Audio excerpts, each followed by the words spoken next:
Hello, everyone, and welcome back to Master English Channel. I'm really happy you're here with us today. Hi, Sarah, and hello to everyone listening. Whether you're at home, at work, or on the move, it's a great day for learning English. It really is. I'm feeling full of energy today, probably because I had a really good breakfast this morning.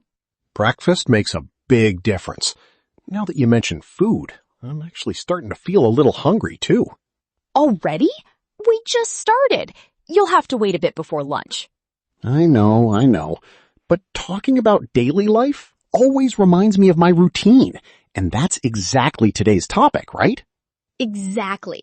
Today we're focusing on everyday words, the simple words we use all the time. And honestly, those are the most important ones. People chase difficult vocabulary, but real communication comes from simple words. Let's start at the beginning of the day. What's the first thing you hear in the morning? My alarm, and I don't always like it. Same here. I hit the snooze button at least twice before I finally get up. Yeah, leaving a warm bed and soft pillow is not easy. True. Then I put on my slippers because the floor is always cold. After that, straight to the bathroom. Wash my face, brush my teeth. Toothbrush, toothpaste, simple words, but we use them every day. Then comes the best part, the kitchen.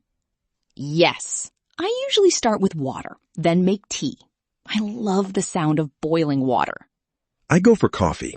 Then I open the fridge and decide what to eat. Eggs, yogurt, maybe cereal. Don't forget bowl, spoon, fork, knife. Exactly. We use these words so often that we don't even notice them. After breakfast, it's time to get ready. And for me, that means one thing. Looking for my keys. Same problem here. Keys, wallet, phone. I check them every time before leaving. It's like a checklist in your head. Then it's either walking or taking the bus. If you walk, you see your neighborhood. Trees, houses, people. And you can say simple things like, good morning. At work, I sit at my desk and turn on my computer. Computer, screen, keyboard, mouse. These are part of daily life now. And emails. Lots of emails. Especially when there's a deadline. That word always creates pressure. But finishing your work feels great. After work, I usually go to the supermarket. Same here. I try to make a list, but I often forget it. Then you walk through the aisles trying to remember everything.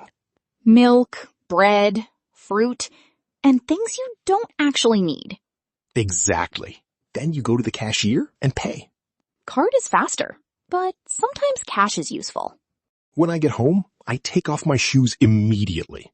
Best feeling ever. Then it's time to cook. Pot, pan, stove. Simple but essential. After eating comes the dishes, either by hand or dishwasher. Then, finally, time to relax on the sofa.